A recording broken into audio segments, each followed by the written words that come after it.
Renungan pagi pulang ke rumah oleh Ellen G. White, 4 September 2020. Mari kita berdoa. Bapa kami yang di sorga, Allah pencipta langit dan bumi, laut dan segala isinya, satu-satunya Allah yang benar yang kami sembah selalu melalui anakmu yang tunggal, Yesus Kristus. Terpujilah Yesus, anak Allah yang maha tinggi, satu-satunya jalan dan kebenaran dan hidup bagi kami.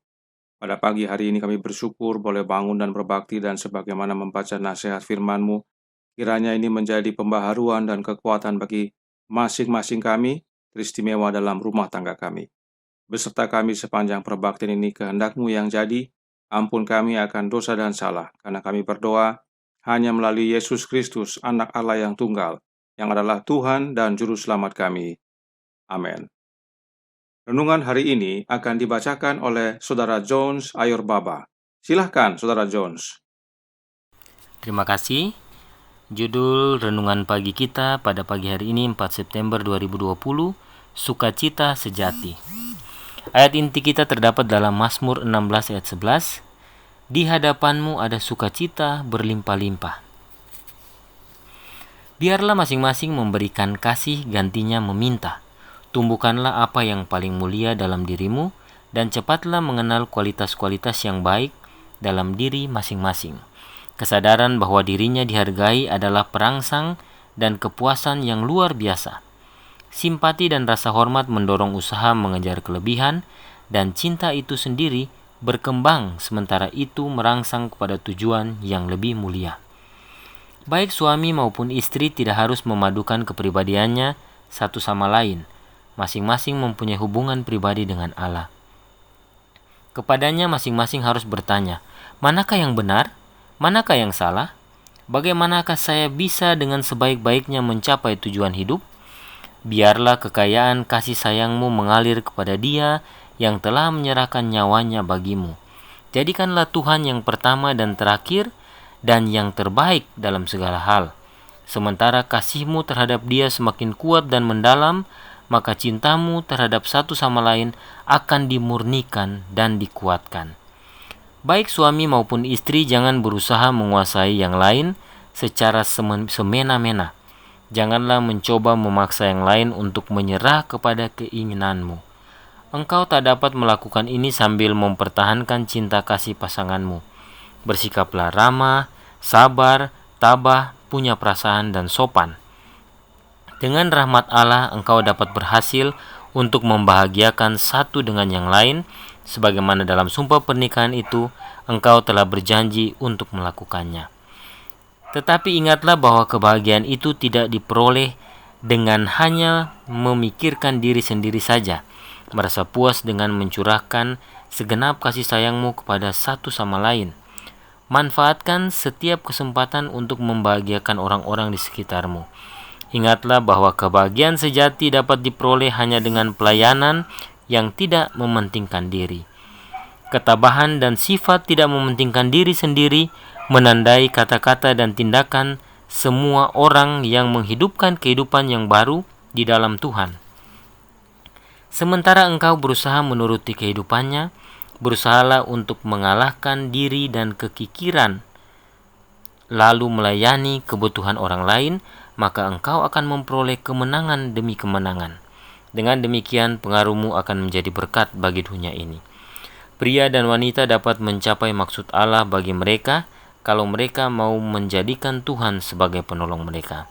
Apa yang tak dapat dilakukan oleh kebijaksanaan manusia akan dilaksanakan oleh anugerahnya bagi mereka yang menyerahkan diri kepadanya dalam rasa kepercayaan berdasarkan kasih.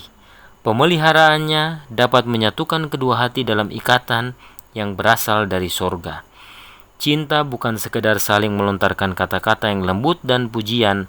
Hati akan terikat kepada hati dengan benang-benang emas cinta yang tahan lama.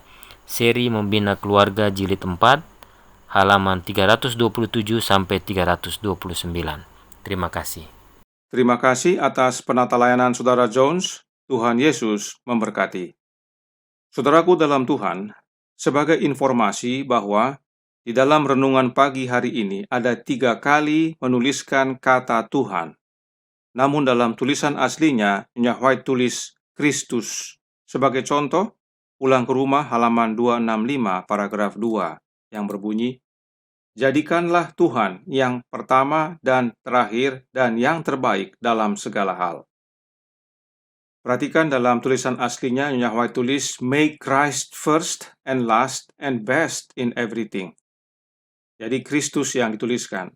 Dan memang Kristus adalah Tuhan. Tetapi terjemahan untuk Christ adalah Kristus dan bukan Tuhan. Ini perlu diketahui oleh para pembaca sebab memang fokus utama adalah Kristus. Renungan hari ini dikutip dari buku Ministry of Healing bab 29. Terjemahannya bisa kita baca dalam buku Membina Keluarga Sehat. Mari kita lihat cuplikan dari bab 29 tersebut, siapakah yang diutamakan? Membina Keluarga Sehat halaman 325 paragraf pertama berkata, "Hanya dalam Tuhanlah ikatan pernikahan dapat dibentuk dengan aman. Kasih manusia harus menarik ikatannya yang paling erat dari kasih ilahi.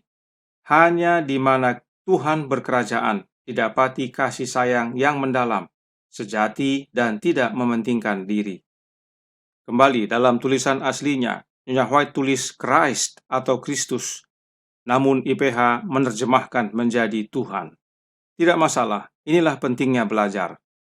Jadi hanya dalam Kristus ikatan pernikahan jadi aman.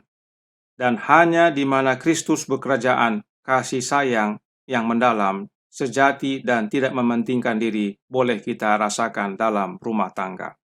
Kemudian, masih dalam buku dan bab yang sama, Membina Keluarga Sehat halaman 325 paragraf 2 berbunyi, "Kasih adalah pemberian yang berharga yang kita terima dari Yesus."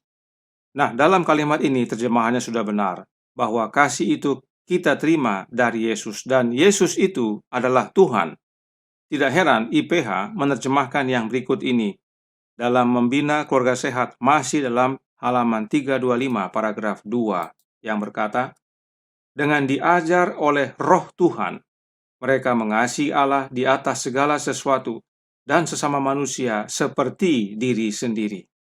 Dalam tulisan aslinya, Nyonya White menyatakan bahwa Roh Kudus yang ajar agar kita mengasihi Allah lebih dari segalanya. Namun IPH menerjemahkan menjadi Roh Tuhan. Siapa Tuhan yang dimaksudkan? Yesus Kristus. Karenanya Roh Tuhan sama dengan Roh Kristus. Dan memang Roh Kristuslah yang ajar kita. Nyonya White menuliskan dalam manuskrip 125 tahun 1906 paragraf 6 yang berbunyi, "Kristus adalah guru ilahi, kebenaran, jalan, dan hidup." Kemudian dalam Testimonies for the Church volume 7 halaman 159 paragraf 1 Nyonya White menyatakan, guru ilahi, siapa dia?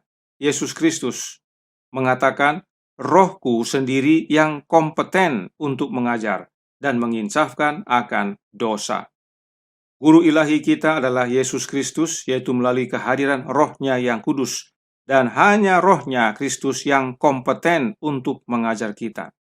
Perhatikan Nyonya White tulis, "Rohku sendiri yang kompeten." Artinya, tidak ada roh yang lain, hanya Roh Kristus yang kompeten mengajar kita. Lalu bagaimana hubungannya dengan Roh Kudus? Manuskrip Releases volume 14 halaman 84 paragraf 3 Nyonya White menuliskan, "Roh Kudus adalah Roh Kristus dikirim kepada semua manusia untuk memberi mereka kecukupan." Jelas, roh nubuat tidak mungkin bertentangan. Roh nubuat menjelaskan dirinya sendiri. Jadi, Yesuslah yang pertama, terakhir, dan terbaik dalam segalanya bagi kita, khususnya dalam rumah tangga kita. Nah, di antara paragraf 2 dan paragraf 3 dari renungan hari ini, ada paragraf yang tidak ditampilkan oleh penyusun renungan. Mari kita baca, yang tertulis dalam Membina Keluarga Sehat, halaman 328, paragraf pertama. Berkata, "Roh yang dinyatakan Tuhan terhadap kita adalah roh yang harus dinyatakan oleh suami istri kepada satu dengan yang lain. Dan hiduplah di dalam kasih sebagaimana Tuhan yang juga telah mengasihi kamu. Sebagaimana jemaat tunduk kepada Tuhan, demikian juga istri kepada suami dalam segala sesuatu. Hai suami, kasihilah istrimu sebagaimana Tuhan telah mengasihi jemaat dan telah menyerahkan dirinya baginya. Perhatikan, meski diterjemahkan dengan kata Tuhan oleh IPH, tetapi jelas yang dimaksudkan adalah Kristus. Dan memang Christ yang dituliskan oleh Nyonya White dalam tulisan aslinya. Roh yang Kristus nyatakan adalah rohnya, yaitu roh Kristus, dan inilah yang harus dinyatakan oleh suami istri dalam rumah tangga. Dan roh Kristuslah sumber sukacita tersebut. Tidak heran, Roh Nubuat menyatakan yang berikut ini sebagai penutup. My Life Today, halaman 158, paragraf 5, yang berkata, tidak ada sukacita sejati kecuali sukacita Kristus. Artinya, sukacita itu hanya terdapat dalam Kristus. Dan untuk tinggal dalam Kristus adalah dengan menerima kehadiran rohnya, roh Kristus. Oleh karena itu, jadikanlah Yesus yang pertama, terakhir, terbaik, dan segalanya dalam hidup kita dan dalam rumah tangga kita. Tidak ada yang lain. Tuhan memberkati, saya bawa dalam nama Yesus. Amin. Mari kita berdoa. Bapa kami yang di sorga, Allah pencipta langit dan bumi, laut dan segala isinya, Allah yang maha besar, maha kuasa, sumber segalanya, yang kami sembah selalu melalui anak-Mu yang tunggal, Yesus Kristus. Terima kasih atas nasihat yang begitu baik bagi kami. Sumber sukacita sejati adalah dengan kehadiran Kristus dalam hidup kami, dalam rumah tangga kami. Biarlah kami menjadikan Dia yang pertama, yang terakhir, dan yang terbaik. Bersama kami ya Tuhan sepanjang hari ini kehendak-Mu yang jadi, ampun kami akan dosa dan salah, karena kami berdoa hanya melalui Yesus Kristus, Anak Allah yang tunggal, yang adalah Tuhan dan Juru Selamat kami. Amin.